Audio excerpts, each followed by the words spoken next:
கௌரவ கொலைகள் தொடங்கி மனிதர்களுக்கு என்ன நடந்தாலும் அதை பற்றி கவலைப்பட மாட்டார் நடிகை த்ரிஷா. அதே நேரம் ஆடு, மாடு, நாய், குதிரை போன்ற ஜீவராசிகளுக்கு ஏதாவது என்றால் உடனே ட்விட்டரில் பொங்கி விடுவார். சில தினங்களுக்கு முன்பு உத்தரகாண்ட் மாநிலம் டேராடூனில் மாநில அரசுக்கு எதிராக பாஜக சார்பில் போராட்டம் நடைபெற்றது. அப்போது பாஜக எம்எல்ஏ கணேஷ் ஜோஷி என்பவர் ஒரு குதிரையை தாக்கினார்.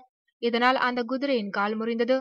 அந்த குதிரையினால் இனி சொந்த காலில் நிற்பது கடினம் என்றும் அக்குதிரைக்கு மருத்துவர்கள் சிகிச்சை அளித்து வருகின்றனர் என்றும் கூறப்படுகிறது. அடிப்பட்ட குதிரை நிலை குலைந்து கீழே விழுந்து கிடப்பது போன்ற புகைப்படங்கள் மற்றும் செய்திகள் சமூக வலைதளங்களில் வெளியாகின. அதை பார்த்த த்ரிஷா மிகவும் வெட்கக்கேடான செய்கை, நீங்கள் நரகத்திற்கு செல்ல நான் இறைவனை வேண்டுகிறேன் என்று மிகவும் கோபமாக கருத்து தெரிவித்தார். ஜல்லிக்கட்டுக்கு தடை ஏற்பட காரணமாக விலங்குகள் நல அமைப்பான பீட்டாவின் விளம்பர தூதுவராக இருப்பவர் த்ரிஷா. தெரு நாய்களுக்காக பல்வேறு பிரச்சாரங்களிலும் ஈடுபட்டு வருகின்றார்.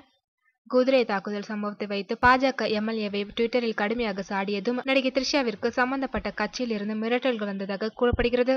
ஆனால் இந்த செய்தியை த்ரிஷா உறுதிப்படுத்தவில்லை. தற்போது வரை மௌனமாகவே இருந்து வருகின்றார்.